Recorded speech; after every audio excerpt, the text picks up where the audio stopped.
So, today I want to talk about the book The Last Wish by Andrzej Sapkowski. Sapkowski? I think that's how you pronounce his name. It is the first book published in the Witcher series, and while I'm reading this series, I'm going to stick to the order of publication, because unfortunately it's a bit confusing to know where to start, especially when you are new to the series and you want to read everything. It's a bit, confusing. So, like I said, I'm going to stick to the order of publication. And as far as I understood, there are many people who decide to skip book 1 and 2 because they are only a collection of short stories. Well, only. But I decided to read them through, and after reading it, I can say that I'm not disappointed. Well, I've read The Last Wish. The next book, we will see. Hopefully it's as good as this one, because I had really a lot of fun while reading it. I love The Witcher. I already loved it before reading it, so I could be a bit biased in my recommendation.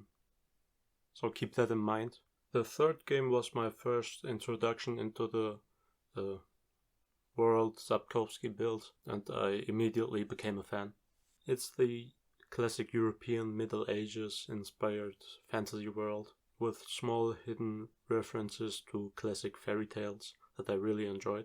But don't understand me wrong, there's almost nothing whimsical about this world.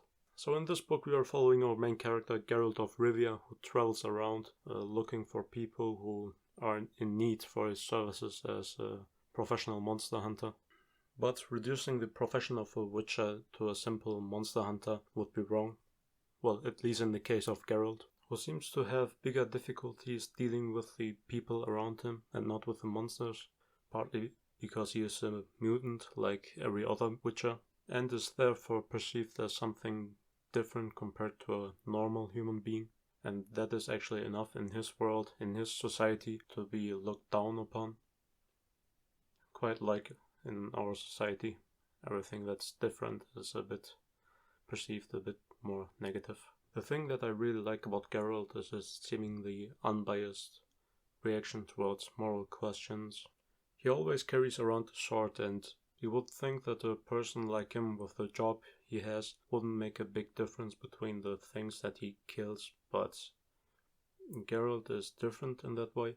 He tries to avoid it actively. I mean, even when it means that he loses the job. When he sees that the beast, for example, that he was hired to kill is not an active threat towards people, he tries to avoid it, and I really like that concept of a person who seems to have a moral compass, live in that dark kind of world. And that's actually one of the things that I really liked about the book, seeing how the people in the world reacted towards the choices Geralt made. I mean, it's a really dark world. People are horrible towards each other. On top of that, we have all the crazy and scary beasts that walk around, and in the middle of all of that we have some witcher guy who seems to hold on to those type of morals. I really like that. The side characters are fun too. I really enjoyed reading about Dandelion, even when he is the complete stereotype of a bard in Dungeons and Dragons. He was fun to read. At one point he got a bit annoying in my opinion, but I still liked him. And Yennefer as the magical love interest of our main character. She's a bit hard to judge for now. I'm not sure about her. I'm not sure what to think about her. So I'm not going to give you my opinion. And I will wait a couple of books before I say something about her. But now I want to talk about my favorite character in this book. Nenneke the Priestess. I think that's how you pronounce her name. Nenneke. I'm not sure. She's so helpful and competent, but also rough and tough. I mean, you could see that many people wouldn't dare to cross her that easily. Nenneke seems to be the type of person who would take care of your wounds, but after that would call you an idiot for getting hurt in the first place. I really hope that there's more about her in the next books. I'm not even sure how the fans in general perceive her, if they like her just as much as I did.